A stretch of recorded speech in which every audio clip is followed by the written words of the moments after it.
Today we are in Proverbs chapter 17. Give you guys. Better is a dry morsel with quiet than a house full of feasting with strife. A servant who deals wisely will rule over a son who acts shamefully, and will share the inheritance as one of the brothers. The crucible is for silver, and the furnace is for gold, and the Lord tests hearts. An evildoer listens to wicked lips, and a liar gives ear to a mischievous tongue. Whoever mocks the poor insults his maker. He who is glad at calamity will not go unpunished. Grandchildren are the crown of the aged, and the glory of children is their fathers. Fine speech is not becoming to a fool, still less is false speech to a prince. A bribe is like a magic stone in the eyes of the one who gives it. Wherever he turns, he prospers. Whoever covers an offense seeks love, but he who repeats a matter separates close friends. A rebuke goes deeper into a man of understanding than 100 blows into a fool. An evil man seeks only rebellion, and a cruel messenger will be sent against him. Let a man meet a she-bear robbed of her cubs rather than a fool in his folly. If anyone returns evil for good, evil will not depart from his house. The beginning of strife is like letting out water, so quit before the quarrel breaks out. He who justifies the wicked and he who condemns the righteous are both alike an abomination to the Lord. Why should a fool have money in his hand to buy wisdom when he has no sense? A friend loves at all times, and a brother is born for adversity. One who lacks sense gives a pledge and puts up security in the presence of his neighbor. Whoever loves transgression loves strife. He who makes his door high seeks destruction. A man of crooked heart does not discover good, and one with a dishonest tongue falls into calamity. He who sires a fool gets himself a sorrow, and the father of a fool has no joy. A joyful heart is good medicine, but a crushed spirit dries up the bones. The wicked accepts a bribe in secret to prevent the ways of justice. The discerning sets his face toward wisdom, but the eyes of the fool are on the ends of the earth. A foolish son is a grief to his father, and bitterness to her who bore him. To impose a fine on a righteous man is not good, nor to strike the noble for their uprightness. Whoever restrains his words has knowledge, and he who has a cool spirit is a man of understanding. Even a fool who keeps silent is considered wise. When he closes his lips, he is deemed intelligent.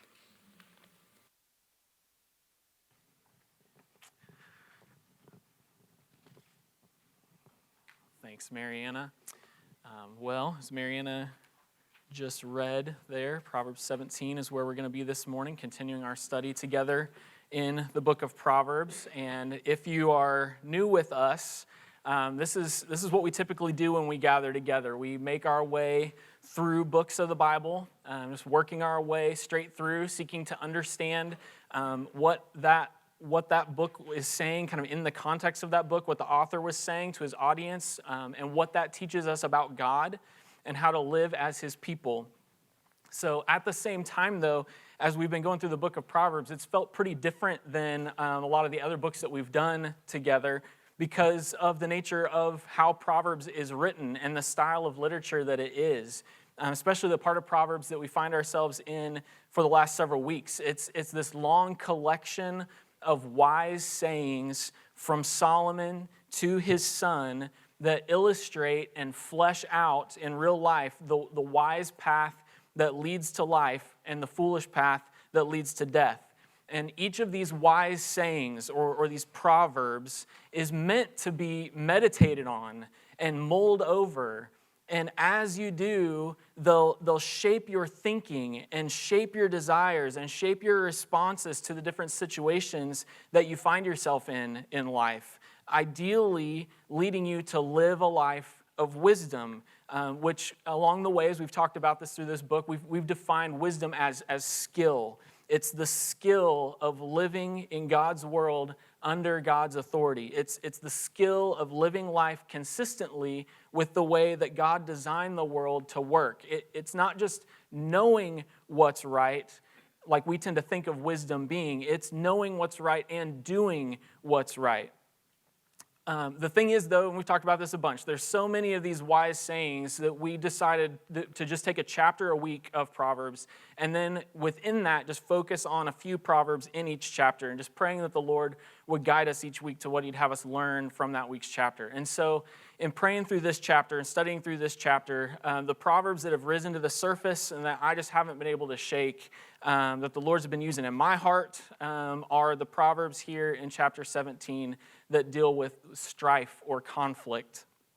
And I mean, I'll be honest, when I started seeing that in this chapter, everything in me wanted to avoid going there today. I mean, like, there's some other really nice Proverbs in this chapter, right? Like, about friendship, joyful heart being good medicine, right? Like, let's do one of those. But man, I tried really hard to pick something else to focus on this morning. But like I said, ultimately, I just couldn't shake this topic in this chapter. The Lord just kept redirecting my attention to it. And so finally gave in, and that's where we are this morning. But that being said, this is not going to be a topical sermon on conflict. Meaning we're not going to say everything that there is to say about this topic. That wouldn't be a bad thing to do, and maybe we need to do that at some point. But the point of preaching through the Proverbs the way that we are is to focus on what is in this chapter.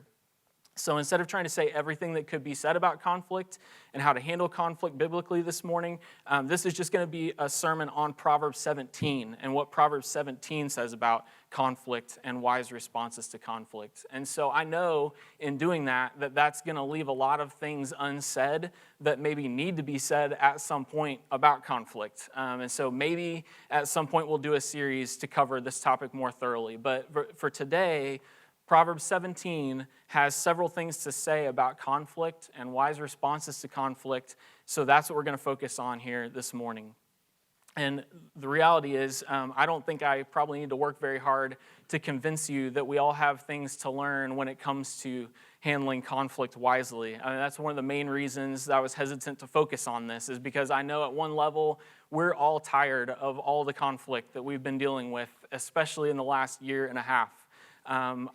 I don't know that I can think of a time in my life, at least, where it has felt like so much was so controversial at the same time in such a compressed period of time. I mean, like, we have been dealing with, surrounded by, if not right in the middle of it ourselves, conflict over lockdowns, conflict over quarantines, conflict over masks, conflict over vaccines, racial conflict, political conflict, and that's all on top of the more normal conflicts in our friendships, in our marriages, in our homes, with our coworkers and employers, with extended family, even with other church members, all of which have been magnified and intensified in a lot of ways by the isolation and stress that the pandemic and everything else we're going through has brought into our lives. And so, given this season that we find ourselves in that's just been so heavy with conflict, and which has only stirred up even more conflict in our friendships and marriages and family and church, I think it's actually really timely and really helpful for us to spend some time here in Proverbs 17 thinking through the things that this chapter has to say about conflict. And so at first glance, there are 5 Proverbs in this chapter that explicitly talk about strife or quarreling or contention or offense. But what we're going to see in that is that Solomon really has one primary goal in all those verses. He's got one thing in mind primarily that he wants to communicate to his son, and that's to warn him to take conflict seriously. All these Proverbs that specifically deal with conflict, that's really the main point. Conflict is dangerous. Don't take it lightly. Don't be okay with conflict. Avoid stirring it up and seek to resolve it quickly. Like that's the main point. But then when we look at the rest of the chapter through that lens, we do see a few implications that can be drawn out related to how to pursue relational peace from some of the other Proverbs in this chapter as well. And so you can see there on your handout kind of the 2 main headings there of what we're going to see here in Proverbs 17 on wise responses to conflict. First, we're going to deal with our hearts by talking about some dangers of relational conflict. And again, that's Solomon's primary purpose in these verses. And like, this is so important. Like, we need to first see the dangers of relational conflict so that we will take seriously even the smallest beginnings of conflict in our relationships. Like, we need to have our hearts reoriented so that when we see conflict in our friendships or in our homes or in our church, the warning lights start going off and we say, like, oh no, if there's conflict between us, like, that's not okay. How can I work toward making things right with that person? Then, once we've dealt with our hearts, we need to actually pursue peace with one another, which is what we'll get to under that second main heading, and we'll talk about some ways to pursue relational peace. And again, it's not going to be an exhaustive sermon on this topic, so just only some ways based on the Proverbs in this chapter. So, and then ultimately where we'll end is we need to be exhorted to do all this because of and empowered by the gospel. And so that's where we're headed in our time together this morning. So let's first look at some of the dangers of relational conflict. Some of the dangers of relational conflict. So the first danger we see right at the beginning of the chapter in verse 1, and it's this, and you can see this on your handout. Relationships full of conflict undermine gatherings full of celebration. So look at me here with verse 1. It says, better is a dry morsel with quiet than a house full of feasting with strife. So here in this verse, we have two parallel contrasts, and the point is that one of these is better than the other. So to understand the proverb, you have to understand those contrasts. The one set of contrasts is a dry morsel as opposed to a house full of feasting. And so the dry morsel there, it's literally a crumb or a dry crust of bread. And the emphasis there is kind of twofold. One is that there's very little of it, and two, that what is there isn't good. It's a meager, unappetizing meal. It'll leave you hungry and unsatisfied. On the other hand, though, you have a house full of feasting. And so if you have an ESV, you might notice there's a footnote on that word feasting there. You can see that word feasting could also be translated as sacrifices. And so it's interesting that this specific kind of sacrifice that word is referring to would involve offering certain portions of the sacrifice to God and then celebrating by gathering together with friends and neighbors to eat the rest of the sacrifice. And the sacrifice that you would bring to God is supposed to be the best. And so the point is, like, this is really, really good food. And so that's why the ESV translates this word as feasting. It's trying to bring all of that together into one word here. The emphasis is on this being the best food in the context of a big meal, celebrating together as a community. And the house being full of feasting means that it's as much as it can hold. It's overflowing. So on the one hand, you've got an empty house with only a dry crust or crumb of bread. And on the other hand, you have a house overflowing with the best food and fellowship. Like, that's the first contrast here in this verse.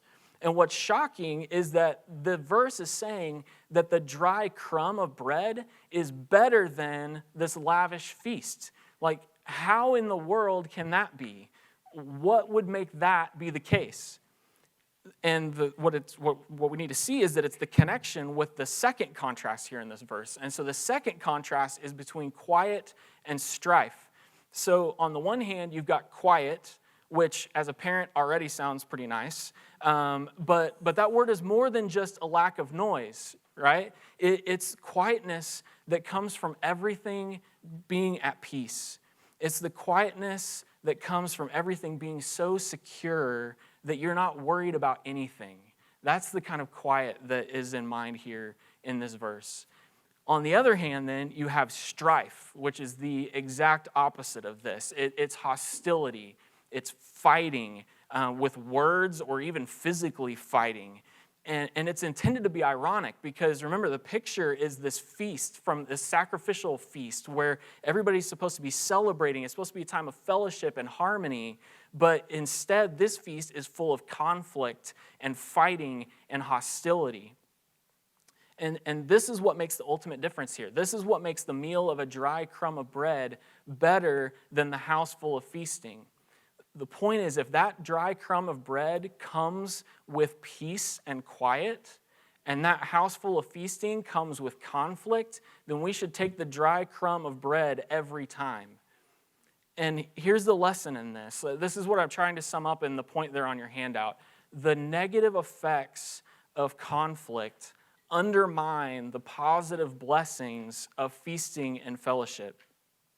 Likely to look at that house full of feasting there, it would have looked great. People walking by that house probably would have thought everything was good. They probably would have walked by and thought, wow, look at that. God is sure blessing them. But under the surface, the conflicts going on in their relationships undercut and undermine the whole thing. Like they would have been better off with none of the outward appearances of blessing and fellowship, instead having peace in their relationships. So just think about the danger there for us. Think about the danger there for our homes. Like if we can put on a good show and our tables are full of good food and we're great at showing hospitality, our kids are well behaved, we have all the physical blessings we could ever want, but under the surface, there's conflict in our marriage or with our kids or with our friends, the conflict undermines everything else. Like we'd be better off with a crumb of bread and peaceful relationships. And think about our church. Like if we can gather together and sing these beautiful songs like we just sang this morning, pray these amazing prayers, be taught theologically rich sermons, and it looks like for anybody walking down the hall here in the Doubletree that our gatherings are full of celebration. Under the surface, though, our relationships with one another are full of unresolved conflict. It undermines the whole thing. It's like what Jesus said in the Sermon on the Mount, Matthew 5, 23 and 24. It says, so if you're offering your gift at the altar and there remember that your brother has something against you, leave your gift there before the altar and go. First be reconciled to your brother and then come and offer your gift. Like the point in all this is that the conflict with your brother is such a big deal that you're better off pausing your religious activity so that you can go make things right with him first. Like, do we take conflict with each other that seriously?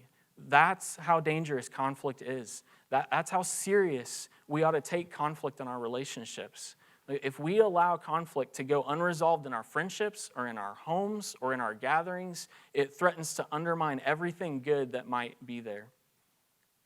The next danger we see then is, you see this next on your handout, a small conflict can get out of control quickly and do a lot of damage. Small conflict can get out of control quickly and do a lot of damage. You see that in verse 14. It says, the beginning of strife is like letting out water, so quit before the quarrel breaks out. We have a phrase in English that's similar to the picture that's here in this verse. We'll use this phrase a lot, opening the floodgates. It's kind of what he's talking about there with letting out water, like opening the floodgates. It's like a dam holding back water from a massive lake. Or sometimes in movies or cartoons, the comedy gag is that the bathtub has overflowed and filled up the entire bathroom with water all the way to the ceiling. And so just imagine if someone, for some crazy reason, there's a door in that dam, or just think about the bathroom flooded with water to the ceiling. Somebody comes up and opens that door. What's going to happen when the person opens that door? Can they just open it up a little bit? Like just let a little bit of water out and then close it back up real quick?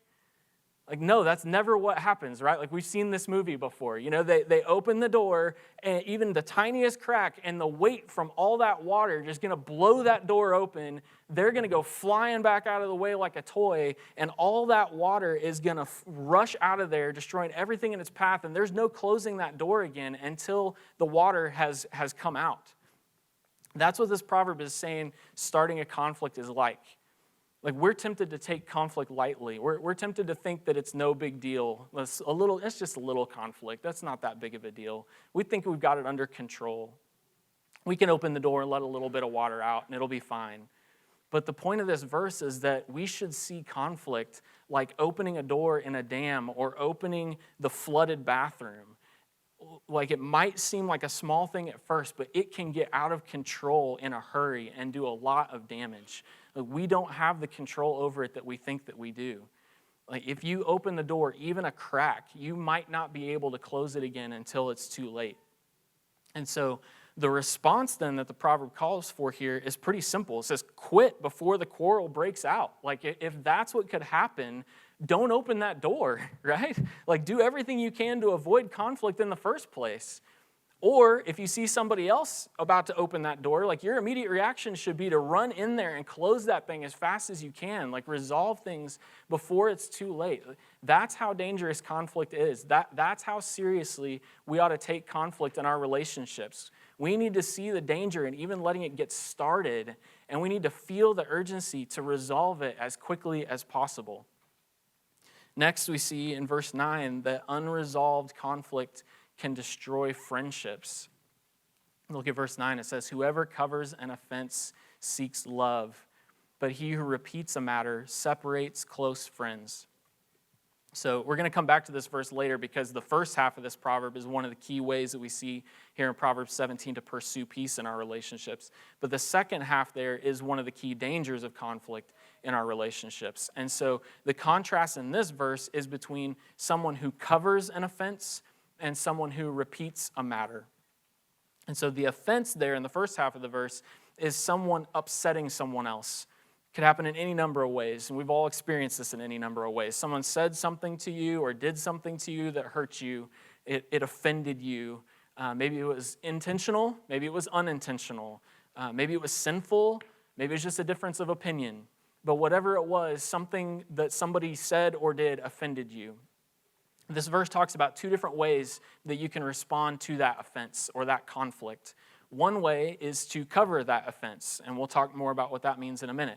The other way is to repeat that matter. And so there's a couple different ways, a couple different interpretations of what that might mean, but in contrast with covering the offense, it seems like the most likely way to understand that is that someone's doing the exact opposite of covering.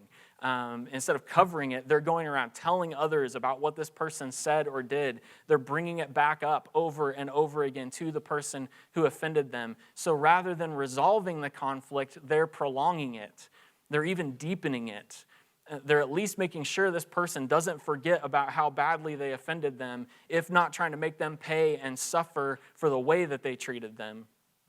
And just look at the end result of that response. It says it separates close friends. Like, these aren't just acquaintances. They're close, intimate friends. And not responding rightly to the conflict between them separates them. It drives a wedge in between them and ultimately destroys their friendship. And so, yeah, many of us in this room have experienced that. It's painful. It's sad.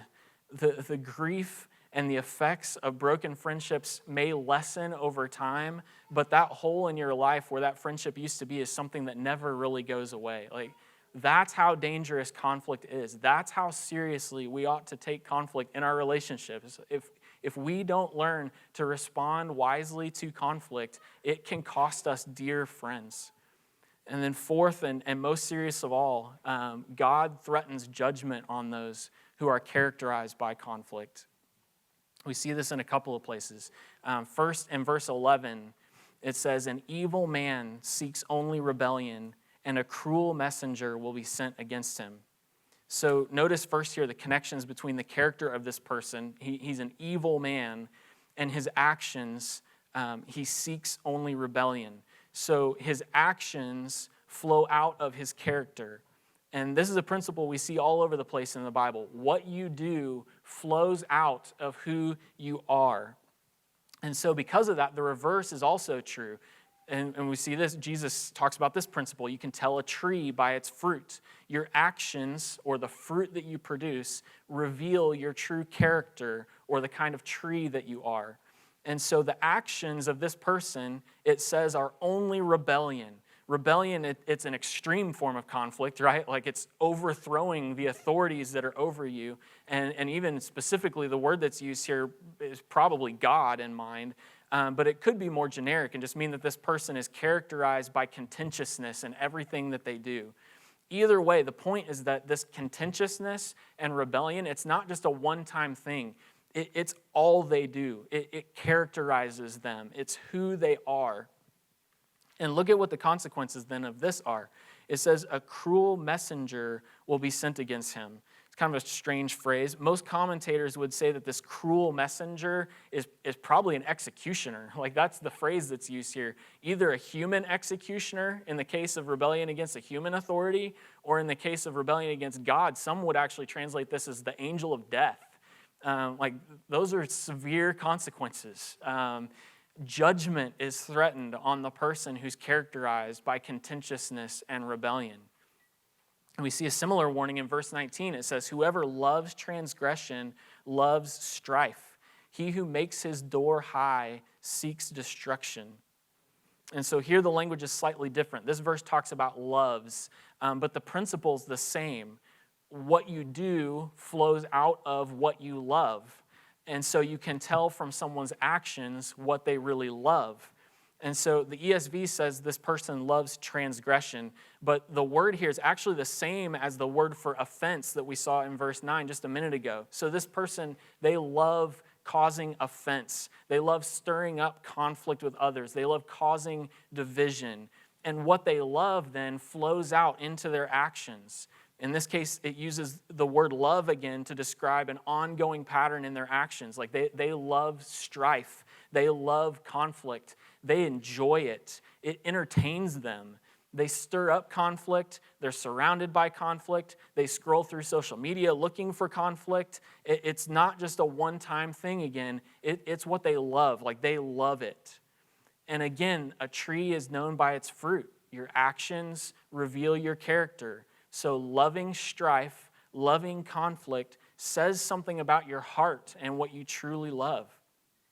So look at the consequences here. So the thing about making your door high here, there's several different things that could mean, and we're not going to get into it for time's sake, and because I don't know which one I think is right, and it ultimately doesn't matter.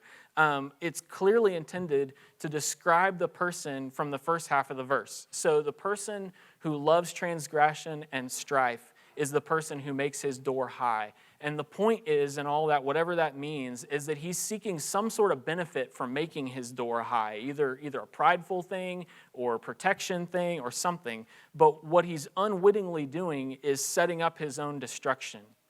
And the implication is, in the way that this is worded, is that destruction is ultimately coming from the hand of God. Like, God is going to judge him. So the point in both of these proverbs here is that God threatens judgment on the person who's characterized by contention and conflict. And the reason is because the fruit of being characterized by contention and conflict grows from the tree of a heart that is in spiritual danger. That's how dangerous conflict is. That's how seriously we have to take conflict in our relationships. Like, if we're constantly surrounded by conflict or stirring up conflict, or if we find our hearts even drawn to it, enjoying it, entertained by it, that's a good indication that something is out of whack in our heart. And we need to examine what is going on there, because God threatens judgment on those who are characterized by conflict.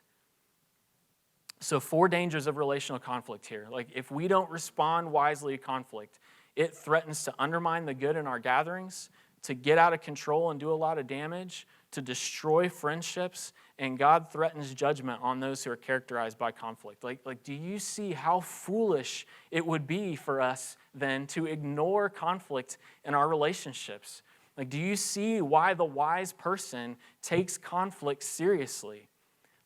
That really is the main way these proverbs function here in this chapter, to warn Solomon's son and to warn us to take conflict seriously. Again, we need to see the dangers of relational conflict so that we will take seriously even the smallest beginnings of conflict in our relationships, in our homes, in our church. And so when we see conflict, we won't ignore it, but we'll respond by saying, oh no, like that's not okay. What can I do to work toward reconciliation and peace here? Like, if you don't get anything else from this sermon this morning, I pray that the Lord will use these proverbs specifically to do that in our hearts and in our church. Because, again, what we do flows out of who we are. Having our hearts convicted and reoriented when it comes to conflict is the first step toward responding wisely. So don't rush past this.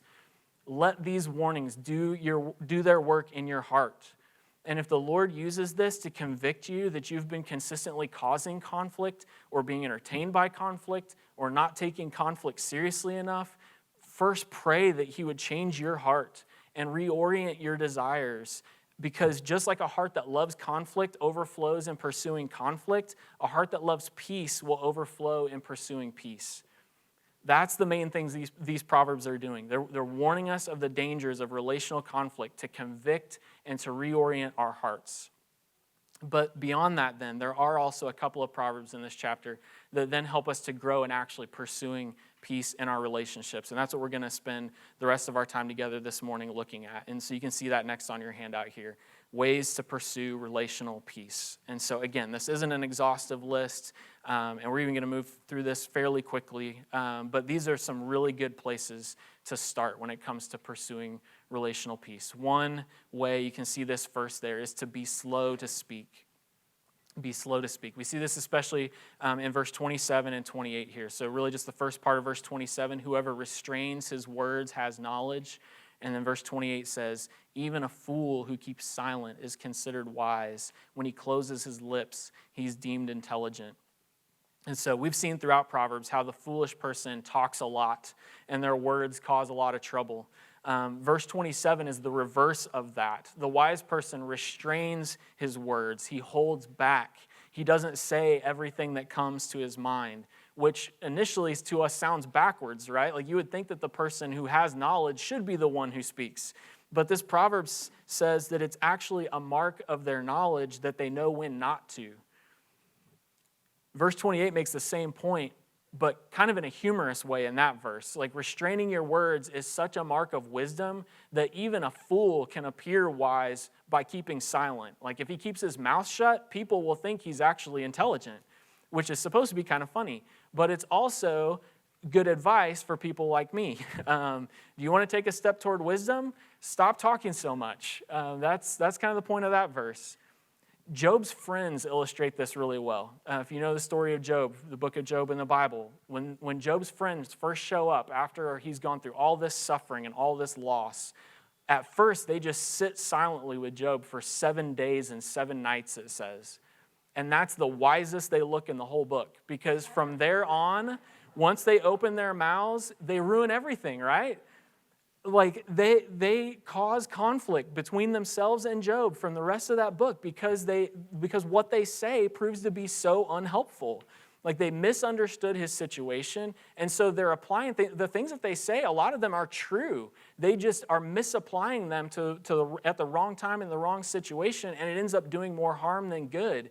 Job actually ends up rebuking them in chapter 13, verse 5, and he uses this same phrase from verse 28 here. He says, "Oh, that you would keep silent, and it would be your wisdom." Like, how often are we Job's friends? Like, how often do we find ourselves in the middle of conflict because we opened our mouths when we should have stayed quiet? It's like the famous Abraham Lincoln quote. He said, "It's better to keep your mouth shut and let them think you a fool than open your mouth and remove all doubt," right?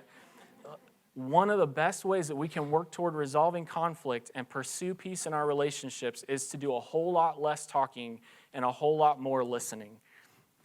There's a whole lot of different situations we could apply this principle to when it comes to pursuing peace, but let me just touch on 2 really quickly before we move on. One would be to be slow to speak when someone is provoking you, either intentionally or unintentionally. Like everything in you in those moments, like we know, right? Everything in you wants to respond. Everything in you wants to defend yourself, to correct what they're saying that you know is wrong. But most always, almost always, the best way to respond in those moments is to be slow to speak. A lot of times you'll find that you misunderstood something and you would have made a mistake in whatever you were going to say.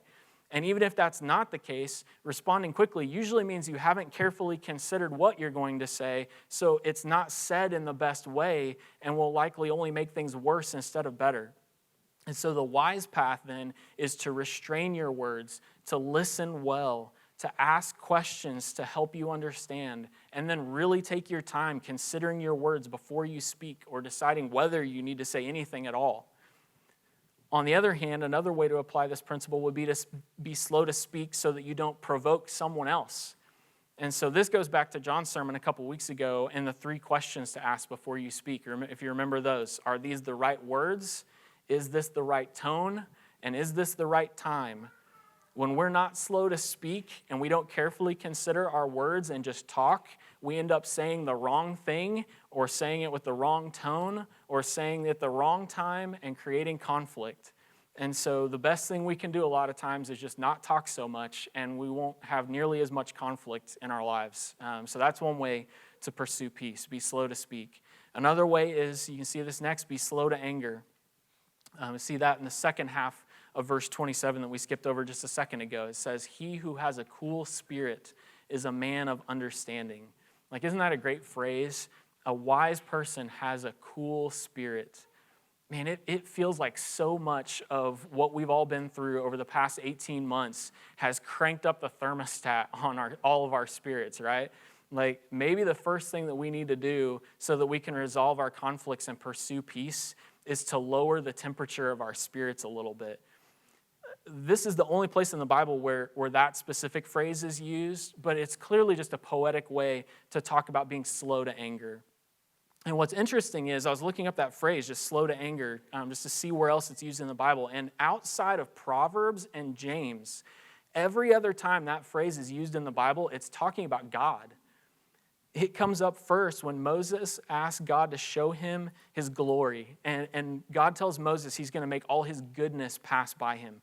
And God puts Moses in the rock and covers him up so he can only see his back after he's passed by. And then Exodus 34:5 says, the Lord descended in the cloud and stood there with him and proclaimed the name of the Lord.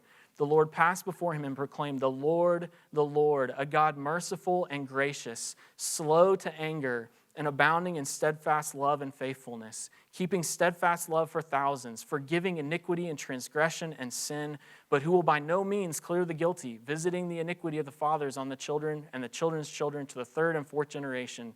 And Moses quickly bowed his head toward the earth and worshiped.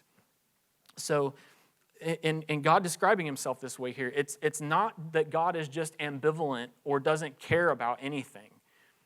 You hear that right after he talks about this. He says he will by no means clear the guilty. He will respond to sin. So this isn't just being, I don't care about anything. What it is that God is not on a hair trigger. He's not ready to just explode at the drop of a hat. His character is instead to be slow to anger. He's merciful and gracious. He overflows with steadfast love. In fact, those groups of words tend to then come together the other times that slow to anger is used of God in the Bible. It's always in connection either with his grace and mercy or with his steadfast love. And so as we've talked about in Proverbs, if God is the ultimate standard of wisdom, if wisdom is living consistently with how God created the world to work, it shouldn't surprise us then that wisdom looks like being slow to anger. And that's what we see here in Proverbs. And really, these two that we've talked about, being slow to speak and being slow to anger, they're inseparable from each other. That's what enables you to stay calm when someone is provoking you, is that you have a cool spirit, that you're slow to anger. That's what enables you to be patient and not feel like you have to say everything on your mind right this second. That's what enables you to carefully consider your words and then speak the right words in the right tone at the right time. Having a cool spirit, being slow to anger, is another way to pursue peace in our relationships. And then the next way here, you can see next on your handout, is to be quick to cover offenses. And so this is going back to what I touched on earlier and said we'd come back to in verse 9. Let's just read that one more time to get that back in your mind. Whoever covers an offense seeks love, but he who repeats a matter separates close friends. So I know I basically said earlier that this sermon isn't an overview of what the whole book of Proverbs says about conflict, that we're just focusing on these specific Proverbs in Proverbs 17. But at the same time, what's really interesting is that this outline that we've just gone through, that conflict is dangerous, we shouldn't take it lightly, we should pursue peace by being slow to speak, slow to anger, and quick to cover offenses, pretty much actually sums up what the whole book of Proverbs has to say about conflict. Like if you go through the rest of the book and look at all the verses that deal with conflict, you're going to see those same points repeated in different ways and different words, but it more or less boils down to that. And so this point right here might be where that's the most shocking, because we probably would all admit that a small part of resolving conflict is occasionally, maybe, rarely overlooking when someone offends you, right? And that's supposed to be funny. But it's also kind of true, right? That's probably not the first thing that comes to our minds when we think about resolving conflict. But when you really think about it, the points about being slow to speak and slow to anger, in a lot of ways, are more about keeping you from being the one causing conflict with others. And the one way that Proverbs really speaks to what to do when someone has offended you is this. And so I'm not saying that this is the only way to resolve conflict. I don't think that's what Proverbs is saying either. I mean, right here in this chapter, we see a few Proverbs that indicate, and you can see this next on your handout, not every offense can or should be covered. There's 3 different verses right here. The very next verse after verse 9, verse 10, talks about a rebuke being appropriate at times and a wise person responding well to a rebuke. And we spent a whole sermon a few weeks ago talking about wisely responding to correction. So there is a time to correct, and the wise person responds well to correction. More than that, you see in verse 15 that it's not okay to justify the wicked or to condemn the righteous. God hates that. It's an abomination to him. Verse 26 is similar. It's not good to impose a fine on a righteous man or strike a person who is doing the right thing. Like, some things are wrong, and wrongs need to be addressed. So whatever verse 9 is talking about here, Proverbs is not saying that every offense should just be overlooked or should be just covered. At the same time, I think one of the lessons from the fact that this is the primary way that Proverbs talks about responding to an offense, you can see this next, is that a lot more offenses probably can and should be covered than we're tempted to think, right?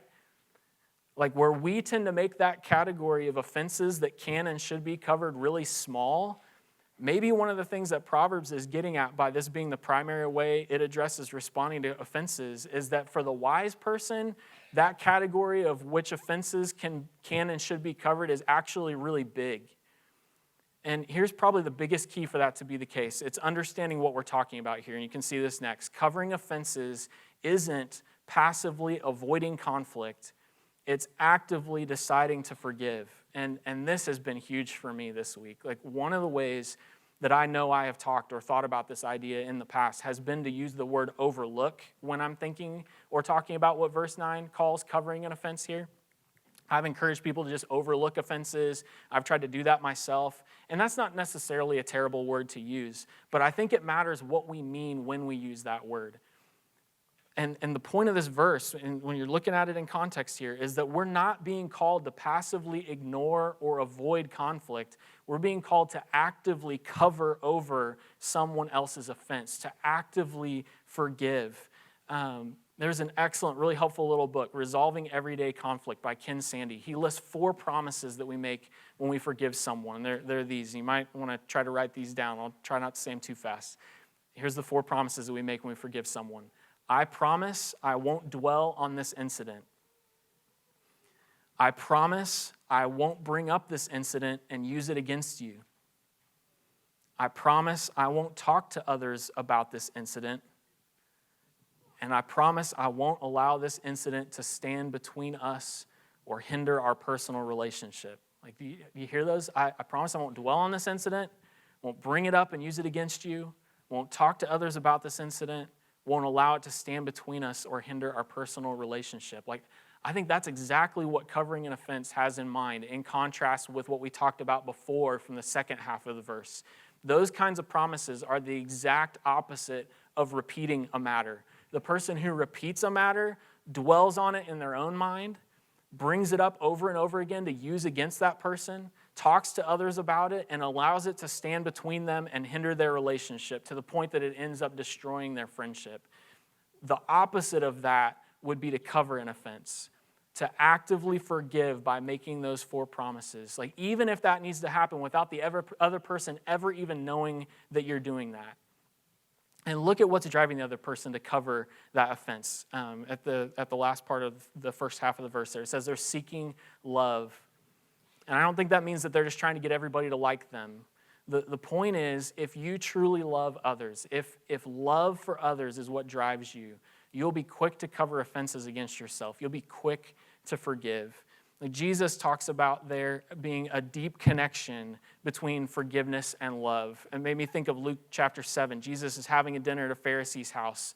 And while they're eating, a woman who everyone knew to be a certain type of sinner that they looked down on made her way into the room. And she comes to Jesus just weeping.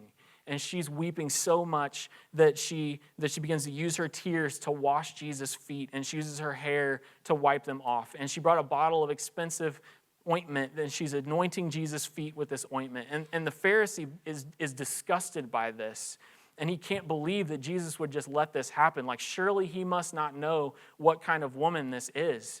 But then Jesus tells him a parable. He tells him about two men who owed someone else money. One owed a relatively small amount. The other one owed a massive, unpayable amount. And both debts, the man forgave both of these debts. And so the question was, which one would love that person that forgave their debt more? Well, we all know the answer, right? Like the one who was forgiven the bigger debt. And Jesus says that's exactly the point. And so he says to the Pharisee, do you see this woman? I entered your house. You gave me no water for my feet, but she's wet my feet with her tears and wiped them with her hair. You gave me no kiss, but for the time I came in, she has not ceased to kiss my feet. You did not anoint my head with oil, but she has anointed my feet with ointment. Therefore, I tell you, her sins, which are many, are forgiven, for she loved much. But he who is forgiven little loves little. The point is, this woman understood that she'd been forgiven this massive, unpayable debt. And that forgiveness that she had experienced overflowed then into this lavish act of love. And so the point is that there's a deep connection between forgiveness and love. And I think that's what's going on here in Proverbs as well. Covering an offense is a lavish act of love. It comes from a heart driven by love. And the only place that kind of love can ultimately come from is from someone who has been forgiven much and who knows how much they've been forgiven, which is what leads us to the last point in your handout here. The final way to pursue relational peace is to remember the gospel. Like the gospel is what ultimately drives us and empowers us to pursue peace in our relationships. Like we have to understand that we have sinned against God and offended God far more than anyone has ever sinned against or offended us. We have rejected his authority, worshiped his gifts instead of him as the giver of those gifts. We've ultimately put ourselves in his place, loving ourselves and worshiping ourselves as if we were God instead of him. But even though we were the ones who had done the offending, God didn't wait for us to pursue peace with him. Instead, the God of peace pursued peace with us when we were still actively against him. He sent his son, the Prince of Peace, to make peace with us in the most lavish act of love that's ever been shown. He took on himself the debt that our sin against God had incurred, that massive, unpayable debt. The wages of sin is death, it says. The debt, that's the debt that we owed, the wrath of God poured out on us. But instead, Jesus took it in our place. Like he lived the life of perfect peace with God, the life of perfect wisdom that we failed to live. And then he took our place as those who had committed the ultimate act of rebellion and conflict with God and paid the debt that we owed with his own blood. I love how Ephesians 2 talks about this. Like Paul puts our previous condition in terms of separation. We were separated from Christ. We were separated from each other. Like our sin put us in conflict in every possible way. But then listen to verse 13 of Ephesians chapter 2. It says, "But now in Christ Jesus, you who once were far off have been brought near by the blood of Christ. For he himself is our peace, who has made us both one and has broken down in his flesh the dividing wall of hostility by abolishing the law of commandments expressed in ordinances, that he might create in himself one new man in place of the two, so making peace, and might reconcile us both to God in one body through the cross, thereby killing the hostility." Oh, like that's what Jesus has done for us in the cross. The good news of the gospel is that God has covered our offense with the blood of Christ. And in so doing, he has reconciled us to himself and to each other. Like Christian, that's what God has done for you. That's what God has done for us in the gospel. And if you're not a Christian, like that's what's being offered to you in the gospel. Peace with God and peace with others through Jesus' blood on the cross. And all you have to do is repent. to turn from your sin and trust in Jesus as your only hope. The point in all of this is that the gospel not only compels us to pursue peace in all the ways we've talked about, it empowers it. Jesus already reconciled us to each other by his blood, and now we reconcile with each other, not to create something that doesn't exist, but to live out what he's already done. Again, what we do flows out of who we are. If we remember how much we've been forgiven, if we've remembered what Jesus has done for us in the gospel, in the cross, that compels us and empowers us to love much. Oh, and I pray that all this would convict us to take conflict seriously, to see how dangerous it is and how inconsistent it is with who we are in Christ. And I pray that it compels us to pursue peace in our relationships, to be slow to anger, to be slow to speak, to be quick to cover offenses, all compelled by and empowered by the gospel. Let's pray together. Father, thank you so much for the cross. Thank you so much for the gospel. Thank you for when we were your enemies, lavishing your grace and mercy on us, for being slow to anger, abounding in steadfast love, and showing that character by not just immediately pouring out your wrath on Adam and Eve when they sinned in the garden, not immediately pouring out your wrath on us when we sinned and rebelled against you and sought to worship ourselves and love ourselves and put ourselves in your place. But instead, you were patient with us, you were slow to anger, and you made a way to reconcile us to yourself by showing us your love in the most lavish way possible, by sending your Son to die on the cross in our place and to cover over our offense with his blood. God, I pray that you would just overwhelm our hearts with that we would walk out of this room just in awe and wonder at the gospel, and that what you have done for us in the cross would both compel us then to be people who pursue reconciliation with one another, who don't let conflict go, that when we see conflict, we see the danger in it, we see how inconsistent it is even with who we are in the cross, and we run to make things right with one another because of what you've done for us and empowered by what you've done for us. Father, you've already reconciled us to one another and to yourself. How can we not live that out then in our relationships with one another? God, help us then to be, to just grow in this, to grow in being slow to speak, grow in being slow to anger, grow in being quick to extend forgiveness and to cover over each other's offenses. And God, I pray then that our relationships with one another, that our love for one another would just be then one of the biggest elements of our witness to the world, that the world would look in and instead of thinking, everything looking good on the surface, but underneath there being these conflicts that undermine everything that we're doing, that'd be the exact opposite, that they look in and see true, genuine love and just be overwhelmed and have no explanation for that. God, help us to live that out, even in the middle of a time where it just seems like we're surrounded by so many things that are stirring us up to have conflict with each other and to have conflict in our homes and everything else. God, pray that we would be people that are overwhelmed by the gospel and that lavish love on one another in forgiving one another and pursuing peace with one another. We pray these things in Jesus' name. Amen.